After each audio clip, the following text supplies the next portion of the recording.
ఓం శ్రీ గణేశాయ నమః. శ్రీమాత్రే నమః.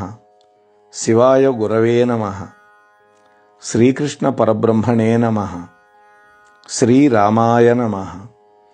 నారాయణం నమస్కృత్య నరం చైవ నరోత్తమం దేవీం సరస్వతీం వ్యాసం తతో జయముదీరయేత్. నమః శివాభ్యాం నవయౌవనాభ్యాం పరస్పరాశ్లిష్టవపుర్ధరాభ్యాం నగేంద్రకన్యా వృషకేతనాభ్యాం నమో నమః శంకర పార్వతీభ్యాం. ప్రియ భగవద్బంధువులారా, నిన్నటి నుంచి మనం శ్రీ స్కాంద మహాపురాణంలో బ్రహ్మఖండంలో ఉన్నటువంటి బ్రహ్మోత్తర ఖండంలో ఉన్నటువంటి మొదటి అధ్యాయం పంచాక్షరి మహామంత్ర వైభవం చెప్పుకున్నాం. ఈ రోజున మాఘ బహుళ చతుర్దశి శివరాత్రి అంటాం కదా. ప్రతి నెల శివరాత్రి ఉంటుంది, అది మాస శివరాత్రి. మహాశివరాత్రి అనేది మాఘమాసంలో వచ్చే బహుళ చతుర్దశి. ఆ శివరాత్రి వైభవంలో భాగంగా గోకర్ణ క్షేత్ర మహాత్యాన్ని చెప్పుకుందాం. సూతుడు చెప్తూ ఉన్నాడు, ఓ శౌనకాది ఋషులారా, త్రిపురాంతకుడైనటువంటి ఆ మహేశ్వరుడి యొక్క మహాత్యాన్ని చెబుతాను వినండి అంటున్నాడు. ఈ మహాత్యాన్ని వినడం వల్ల అన్ని విధాల ఆనందం కలుగుతుంది. శ్రీమంతమైనది అంటే సంపదకరం, సంపద ఇస్తుంది. అలాగే సర్వకామములు తీర్చేటటువంటివి. కామము అంటే తుచ్చమైంది కాదు, మనలో ఉండే కోరికలు. అలాగే దీర్ఘాయుషు, విజయము, ఆరోగ్యము, భుక్తి, ముక్తి అన్నీ కూడా ఇస్తుంది. భక్తితోటి పరమేశ్వరుణ్ణి పూజించటం అనేది పరమోత్కృష్టం. ఎవరికైనా తెలిసి కానీ తెలియక కానీ ఏదో ఒక కారణంగా ఏ కొంచెమైనా సరే ఆ దేవదేవుడైనటువంటి మహాదేవుడు కోసం చేసినటువంటి కర్మ మోక్షం ఇస్తుంది. మాఘ బహుళ చతుర్దశి యందు ఉపవాసం చేయటం చాలా దుర్లభం. అందులో నరులకి రాత్రిపూట జాగరణ మహా కష్టం. ఎందుకని? నిద్రాగతులైనటువంటి ప్రాణులు కలియుగంలో శివలింగ దర్శనం దుర్లభమని, పరమేశ్వరుడి యొక్క పూజ ఇంకా దుర్లభమని పెద్దలు చెబుతారు. 100 కోట్ల జన్మలలో కలిగినటువంటి పుణ్య పరిపాకం వల్ల ఆ శివరాత్రి రోజున భగవంతుడి యొక్క బిల్వ పత్ర అర్చన అనేటువంటి అవకాశం లభిస్తుంది. 10,000 సంవత్సరాలు గంగాది జలాలలో స్నానం చేసిన వాళ్ళకి వచ్చినటువంటి ఆ పుణ్యం ఒకే ఒక్కసారి ఒక్క బిల్వదళంతో ఆ శివలింగాన్ని అర్చిస్తే వస్తుంది. ఆ ఫలితాన్ని నరుడు పొందుతాడు. వశిష్ఠాది మహర్షులు మాఘమాసంలో కృష్ణపక్షంలో వచ్చేటటువంటి చతుర్దశిని ఎంతో కీర్తిస్తారు. ఆనాడు ఉపవాసం చేసినటువంటి వాళ్ళు ఎవరైనా 100 యజ్ఞాల కంటే ఎక్కువ చేసినట్టే. అలాగే ఆ రాత్రి జాగరణ చేయటం అనేది పరమ పుణ్యప్రదం. 1,000,000 కల్పాల కాలం తపస్సు చేసిన దానికంటే కూడా అధికమైనటువంటి పుణ్యం వస్తుంది. అలాగే ఒకే ఒక్క బిల్వపత్రంతో ఏకబిల్వం శివార్పణం అంటూ ఆ శివలింగార్చన కనుక చేస్తే 3 లోకాలలో అతని పుణ్యంతో సమానమైనటువంటి పుణ్యం సాధించిన వాడు ఉండడు.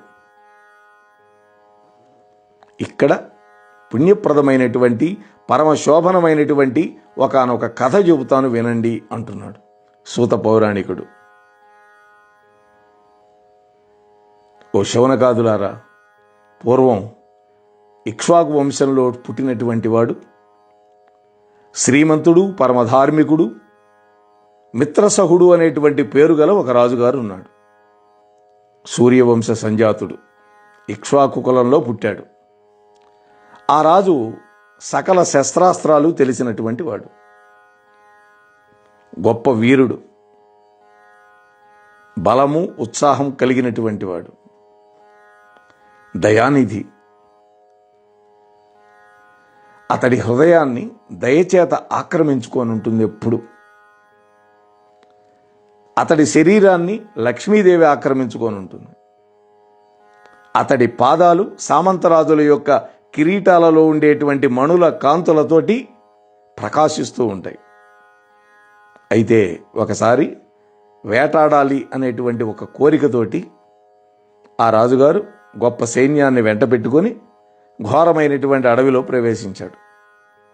అక్కడ బాణాలతోటి పులులను, సింహాలను, ఖడ్గమృగాలను, ఇతర మృగాలని, అడవి పందులని, దున్నపోతులని, దుప్పులని అనేకమైనటువంటి వేటాడాడు.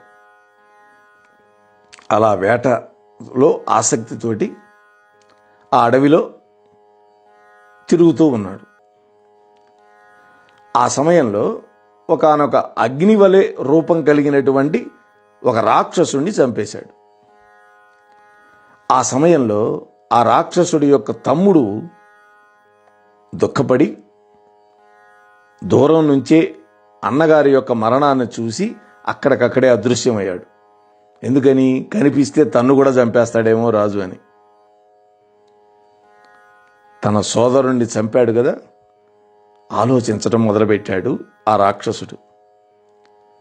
మనస్సులో అనుకుంటున్నాడు, ఈ మహారాజును జయించటం కష్టం, ఇతన్ని దేవతలు కానీ రాక్షసులు కానీ కూడా జయింపలేరు. అయితే మోసంతోనే ఇతన్ని జయించాలి, వేరొక విధంగా ఇతన్ని జయించడం సాధ్యం కాదు అని నిశ్చయించుకొని ఆ రాక్షసుడు మనుష్య రూపం ధరించాడు. అపశకనంలాగా ఆ రాజుగారి గారి దగ్గరికి చేరాడు. వినమ్రంగా 2 పాదాలకి నమస్కరించాడు. అటువంటి వాణ్ణి ఆ రాజు చూసి అజ్ఞానం వల్ల వాడిని తన యొక్క మహానస గృహానికి అధ్యక్షుడిగా నియమించాడు. మహానస గృహం అంటే వంటశాల, కిచెన్. అంటే తన దగ్గర వంటవాడుగా పెట్టుకున్నాడు. చూడండి. ఆ తర్వాత ఆ రాజు ఆ అడవిలో కొంతకాలం విహారం చేసి వేటను విడిచిపెట్టి మళ్ళీ తన నగరానికి వెళ్ళిపోయాడు. ఆ రాజుగారికి అలనాడు నలుడికి దమయంతిలాగా మదయంతి అనేటువంటి పేరు కలిగినటువంటి ఒక మహాపతివ్రత శిరోమణి అనేటువంటి భార్య ఉన్నది ఆ రాజుగారికి. ఆ రాజు పేరు మిత్రసహుడు అని చెప్పుకున్నాం, మర్చిపోకూడదు.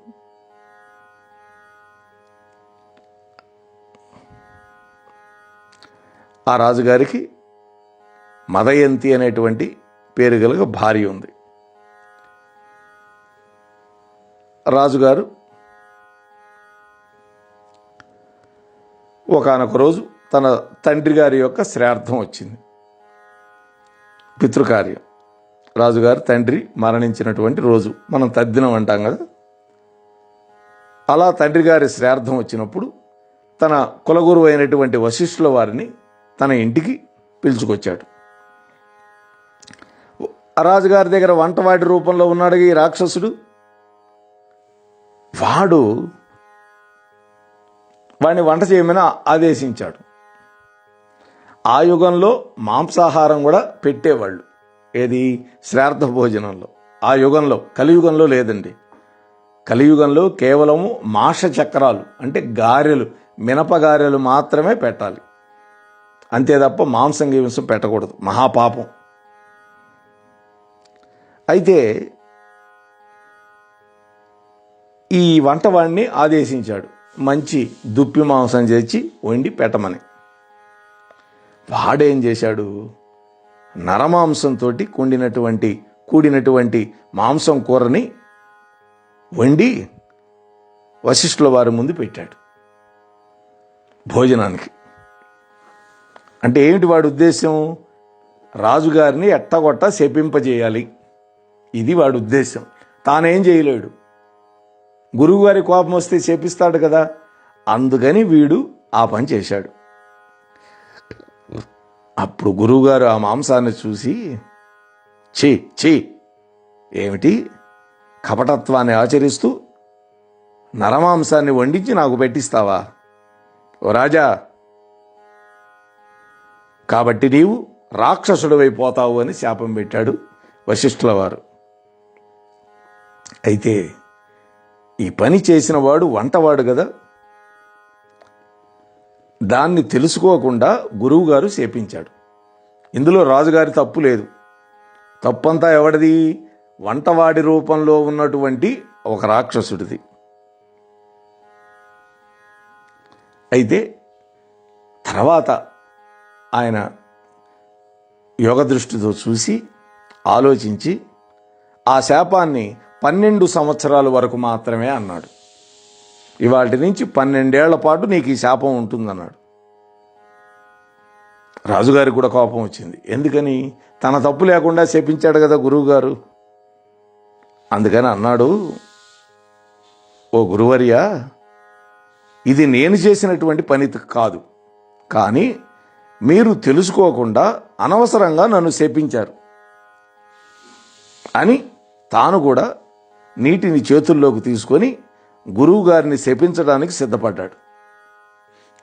అదే మరి క్షత్రియుడి కోపం ఆ విధంగా ఉంటుంది. వెంటనే భార్య మదయంతి చేయి పట్టుకొని ఆపింది,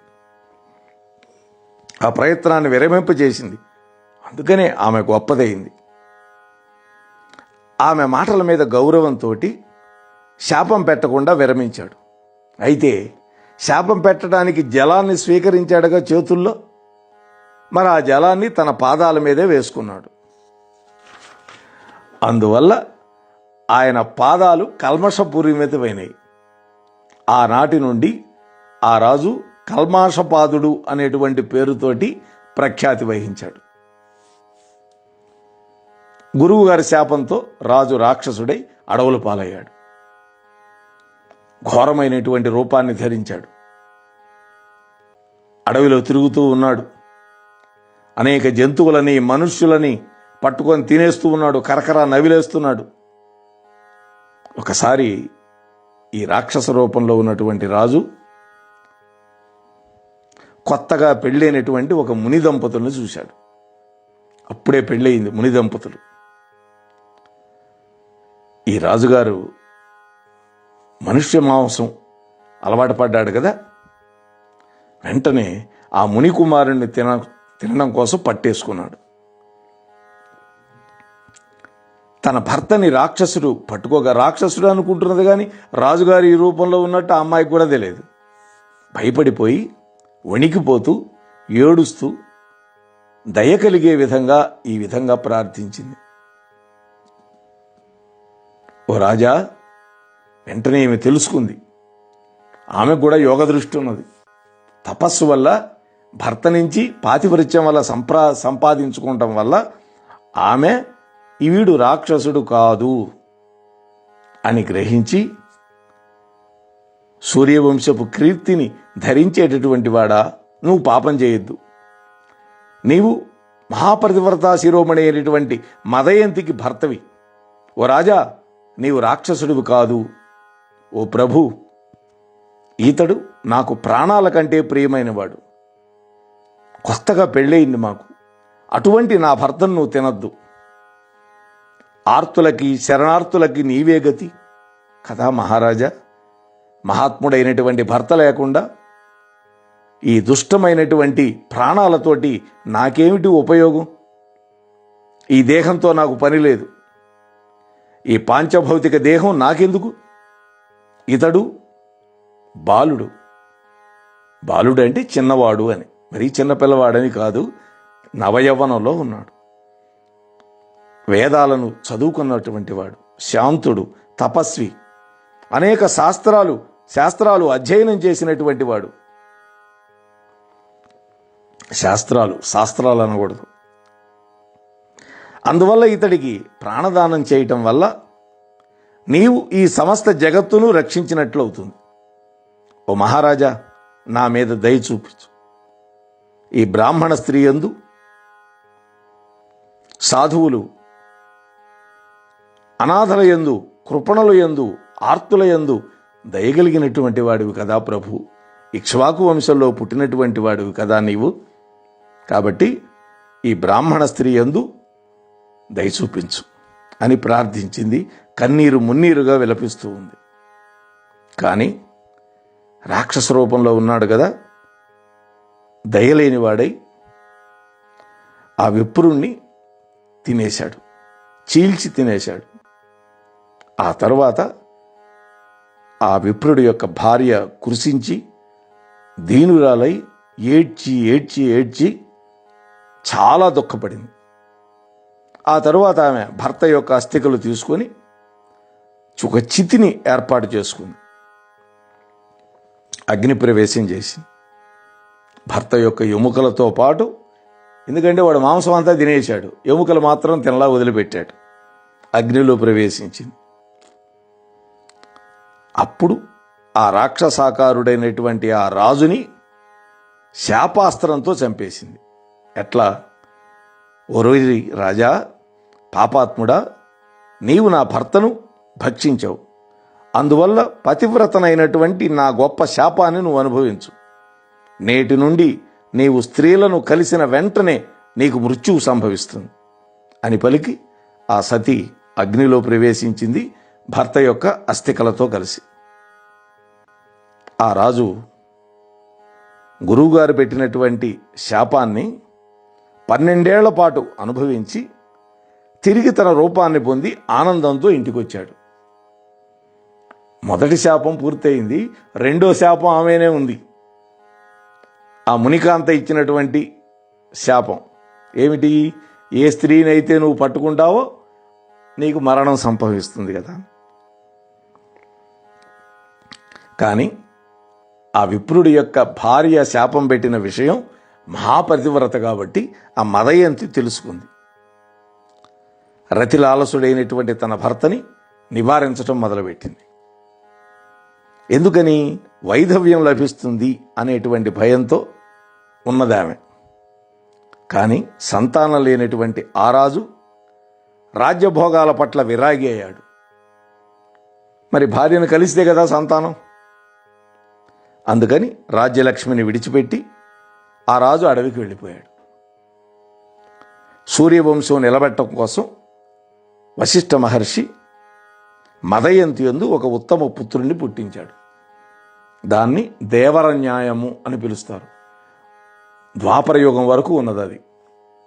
ఈ దేవరన్యాయం ప్రకారమే వ్యాసుల వారు అంబిక, అంబాలిక వీళ్ళిద్దరి యందు 2 పుత్రులను పుట్టించాడు.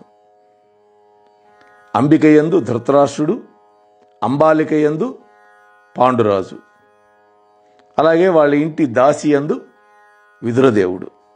వాళ్ళ ముగ్గురిని కన్నాడు ఆయన. ఈ దేవర న్యాయం ప్రకారమే. ఇదే దేవర న్యాయం ప్రకారం పుత్రులను పొందమని కుంతీదేవికి కూడా చెప్పాడు పాండురాజు. ఎందుకని? తాను కూడా కిందముడు అనేటువంటి ముని యొక్క శాపానికి గురయ్యాడు కాబట్టి, భార్యా సంగమం కూడదు కాబట్టి.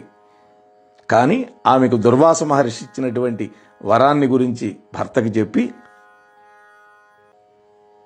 యమధర్మరాజు, వాయుదేవుడు, ఇంద్రుడు ద్వారా 3 కొడుకులను పొందింది. మాద్రికి కూడా మంత్రం చెబితే ఆమె అశ్విని దేవతల వల్ల నకుల సహదేవులను పొందింది. ఆ కథ అంతా మనకు భారతంలో ఉంటుంది.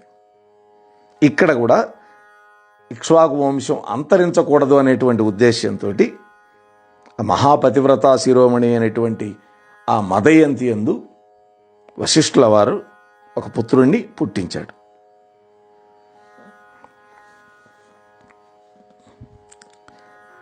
సరే, ఇక ఆ రాజు కల్మాషపాదుడు రాజ్యాన్ని విడిచిపెట్టి భూమంతా తిరిగి తన వెనకే వస్తున్నటువంటి ఘోర రూపం కలిగినటువంటి ఒకానొక పిశాచిని చూశాడు.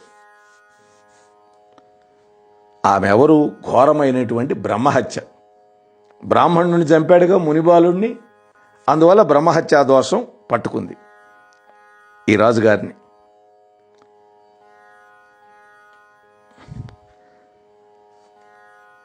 ఈ విధంగా అలా వెనక వస్తూ ఉన్నటువంటి ఆమెని మహర్షుల యొక్క మాటల వల్ల బ్రహ్మహత్యగా కల్మాషపాదరాజు తెలుసుకున్నాడు. ఆమెను మళ్ళీ తిరిగి వెళ్ళిపోయేటట్టుగా చెయ్యాలి అనుకొని ఆ కల్మాషపాదుడు వైరాగ్యంతో నిండినటువంటి మనస్సుతోటి అనేక సంవత్సరాలు అనేక క్షేత్రాలు అనేక తీర్థాలు తిరిగాడు. అన్ని క్షేత్రాలలో మాటిమాటికి స్నానం చేసినా కూడా ఆ బ్రహ్మహత్యా దోషం విడిచిపెట్టటల్లా. అప్పుడు ఆ రాజు తిరిగి తిరిగి తిరిగి జనక మహారాజు పరిపాలించేటటువంటి మిథిలా నగరానికి వచ్చాడు. అక్కడ ఒక ఉద్యానవనంలో కూర్చొని బాధపడుతూ ఉన్నాడు.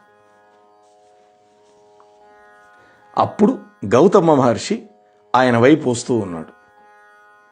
ఆ గౌతమ మహర్షి యొక్క కొడుకు శతానందుడే అక్కడ జనక మహారాజుకు పురోహితుడు.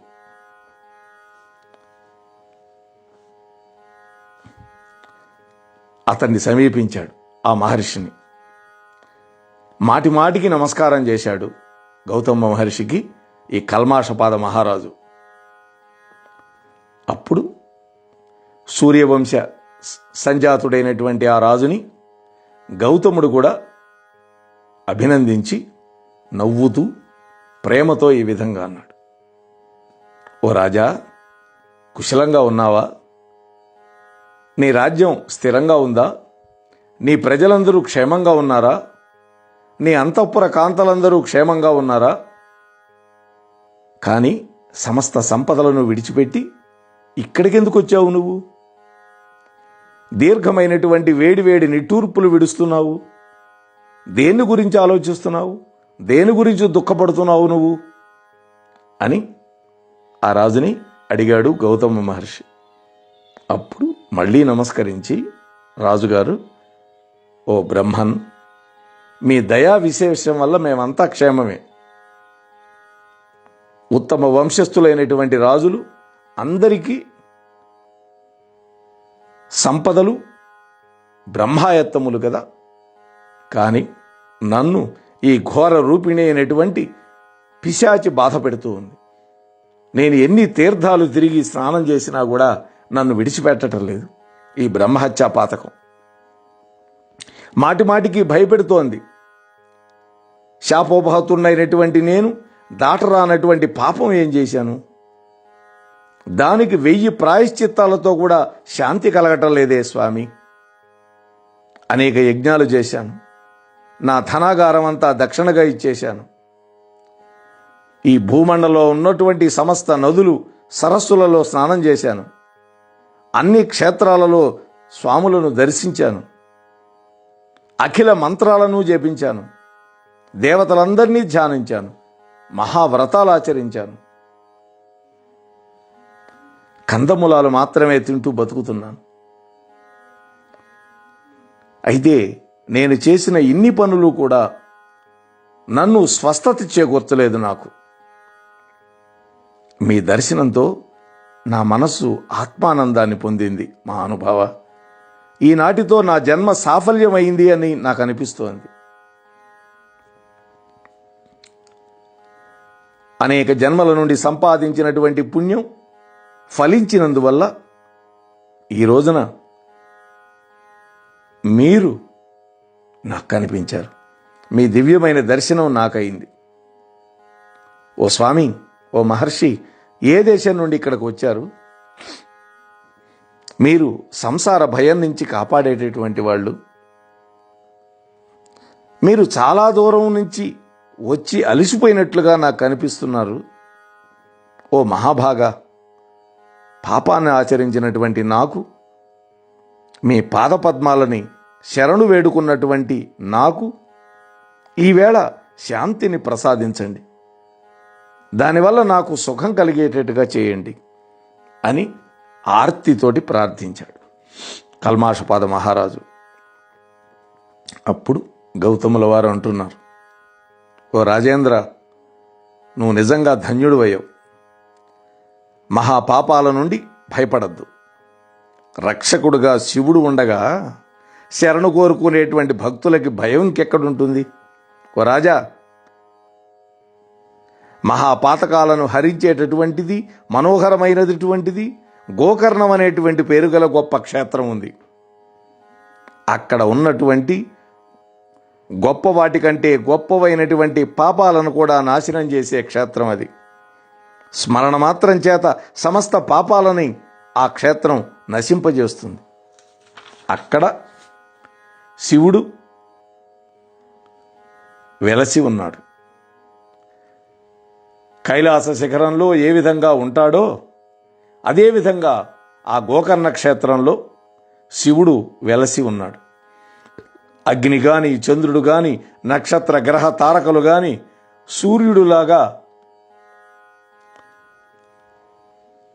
సూర్యుడు కూడా చీకట్లను తొలగించలేనటువంటి విధంగా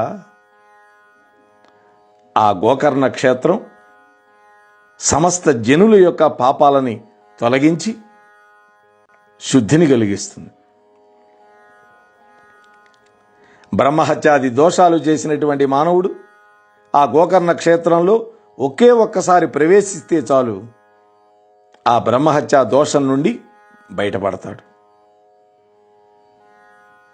సిద్ధిని కోరుకున్నటువంటి ఇంద్రుడు, ఉపేంద్రుడు, విరించి అంటే బ్రహ్మదేవుడు మొదలైన వాళ్ళందరూ కూడా ఆ క్షేత్రాన్ని సేవిస్తారు. అక్కడ ఒక్కరోజైనా సరే ఉత్తమమైనటువంటి వ్రతం ఏదైనా చేస్తే అది వేరే చోట్ల 1,00,000 సంవత్సరాలు చేసిన దానితో సమానమవుతుంది. దేవతల హితం కోసం ఆ దేవదేవుడు మహాబలుడు అనేటువంటి పేరుతోటి స్వయంగా అక్కడ వెలిసి ఉన్నాడు. పూర్వం రావణాసురుడు అనేటువంటి రాక్షసుడు ఘోర తపస్సుతో ఆత్మలింగాన్ని పొందాడు. ఆ లింగాన్ని గణనాయకుడు గోకర్ణంలో స్థాపించాడు.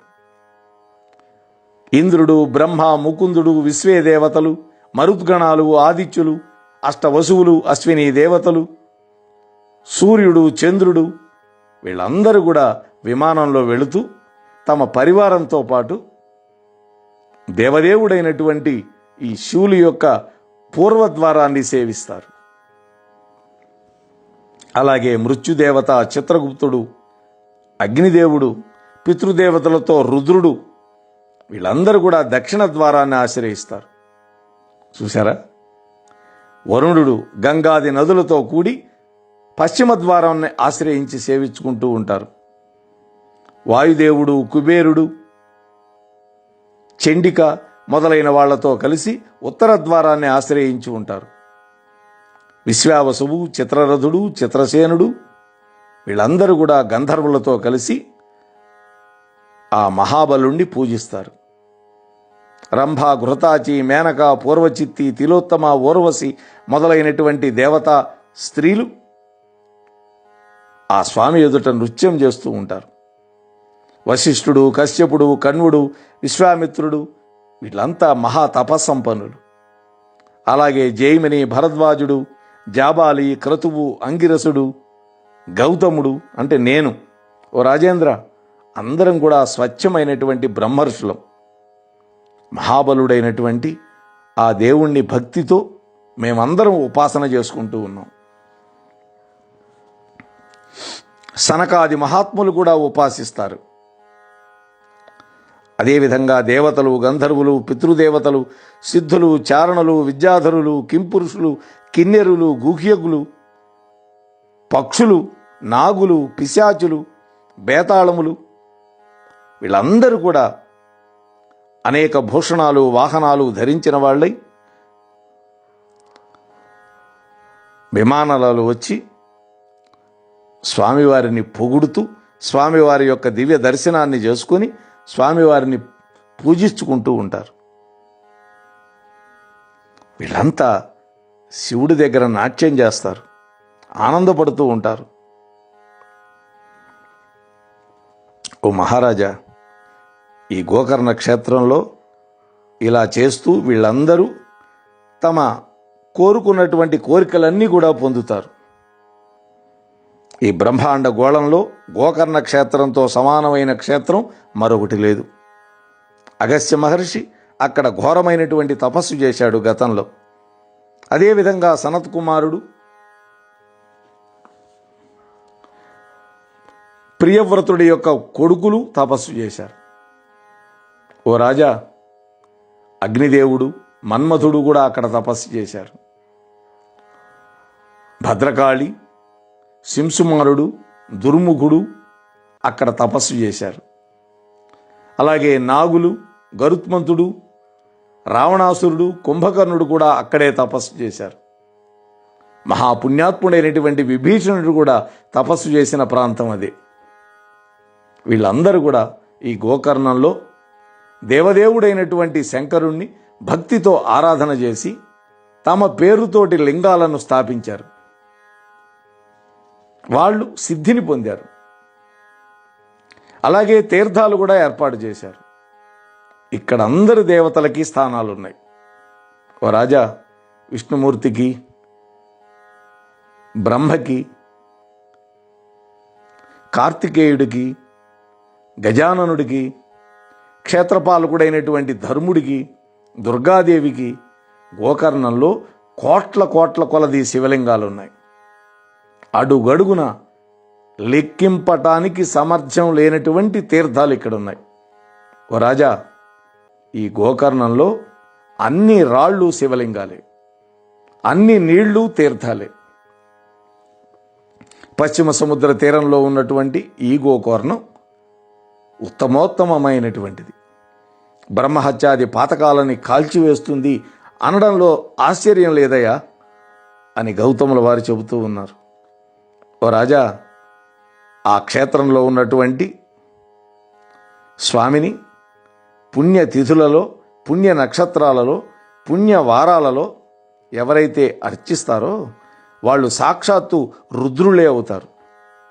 ఎప్పుడో ఒకప్పుడు ఎవడో ఒక మనుష్యుడు గోకర్ణంలో ప్రవేశించి శివుణ్ణి పూజిస్తే అతడు బ్రహ్మపదాన్ని చేరుకోగలుగుతాడు.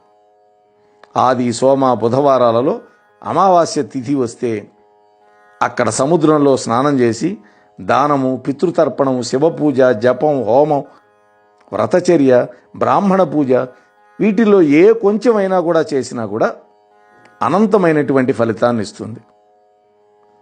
అలాగే సూర్యుడు సంక్రమణ చేసే సమయాల్లో 12 సంక్రాంతులు వస్తాయి సంవత్సరానికి.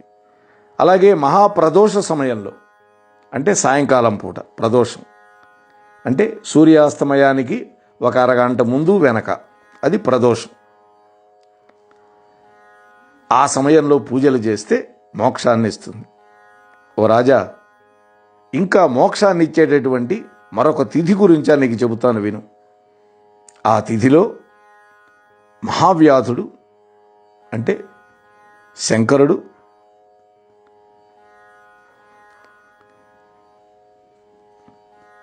ఉత్తమమైనటువంటి స్థానాన్ని పొందాడు. అంటే మాఘమాసంలో పుణ్యప్రదమైనటువంటి కృష్ణపక్ష చతుర్దశిలో శివలింగం, బిల్వపత్రం ఈ 4 కూడా దుర్లభమైనవి. ఎందుకంటే మాయ అనేది మహాబలవత్తరంగా ఉంటుంది. ఈ శైవ తిథుల్లో స్వామిని ఎవరైతే ఉపాసన చేయరో వాళ్ళు మూఢులు అవుతారు, మోగవాళ్ళు అవుతారు. అందువల్ల ఉపవాసం, జాగరణం ఈ 2 కూడా పరమేశ్వరుడి యొక్క సన్నిధిలో, అందున గోకర్ణంలో కనుక చేస్తే వాళ్ళకి శివలోకం ప్రాప్తిస్తుంది. ఓ రాజా, నేను ఇప్పుడు గోకర్ణం నుండే వస్తున్నాను. అక్కడ ఉపవాసం చేసి ఆ చతుర్దశి తిథిని ఆచరించి అక్కడ జరిగే మహోత్సవాలను చూసి వస్తూ ఉన్నాను. ఆ చతుర్దశి తిథిలో మహోత్సవాన్ని చూడాలి అనుకుంటూ చాతుర్వర్ణాల వాళ్ళు అన్ని దేశాల నుండి వస్తారు. వచ్చారు కూడా. స్త్రీలు, వృద్ధులు, బాలురు, చతురాశ్రమాల్లో ఉన్నవాళ్ళు వచ్చి ఆ మహాదేవుణ్ణి దర్శించి తమను తాము కృతకృత్యులైనట్టుగా భావించుకుంటారు. నేను కూడా, నా శిష్యులు, అలాగే ఇతరమైనటువంటి ఋషులు, రాజర్షులు, సనకాది మహర్షులు అందరం కూడా అక్కడ ఉండేటువంటి తీర్థంలో స్నానం చేసి, అంటే నది అక్కడ సముద్రం ఉంది, ఆ సముద్రంలో స్నానం చేసి ఆ మహాబలుడు దగ్గర ఉపవాసం చేసి జన్మ సాఫల్యాన్ని పొంది ఎవరి దారిన వాళ్ళు వెళ్ళిపోయినాం. నేను అక్కడి నుంచి ఇక్కడికి వచ్చాను. ఈవేళ యజ్ఞం చేయదలిచినటువంటి ఈ జనక మహారాజుతోటి నేను నిమంత్రించబడి ఇక్కడికి వచ్చాను. జనక మహారాజు యజ్ఞం చేయించడానికి నన్ను పిలిస్తే ఇక్కడికి వచ్చాను. వస్తూ దారిలో ఒకదాన్ని చూసి చాలా ఆశ్చర్యపడ్డాను. ఓ రాజా, మహా ఆనందకరమైనటువంటి మనస్సుతోటి నేను కృతార్థున్నయ్యాను అనగానే రాజుగారు వింటున్నాడు కదా కల్మాషపాదుడు. ఓ బ్రహ్మన్, మీరు మార్గమధ్యంలో ఆశ్చర్యకరమైన ఒకదాన్ని చూశామన్నారు కదా, ఏం చూశారు, ఎక్కడ చూశారు, దాన్ని నాకు చెప్పండి అని అడిగాడు. మరి గౌతమ మహర్షి ఏమి చూశాడో ఆ విశేషాలను మనం రేపటి రోజు చెప్పుకునే ప్రయత్నం చేద్దాం. అంతవరకు స్వస్తి. ఇంతవరకు మన ఛానల్కి ఎవరైనా సబ్స్క్రైబ్ చేసుకోకపోతే ఇప్పుడే ఈ క్షణమే సబ్స్క్రైబ్ చేసుకుని ఆ పక్క నుండి బెల్ బటన్ మ్రోగించి మమ్మల్ని ప్రోత్సహిస్తారని మనస్ఫూర్తిగా కోరుకుంటూ, సర్వే జనా సుఖినో భవంతు, లోకా సమస్త సుఖినో భవంతు. ధన్యవాదాలు. స్వస్తి.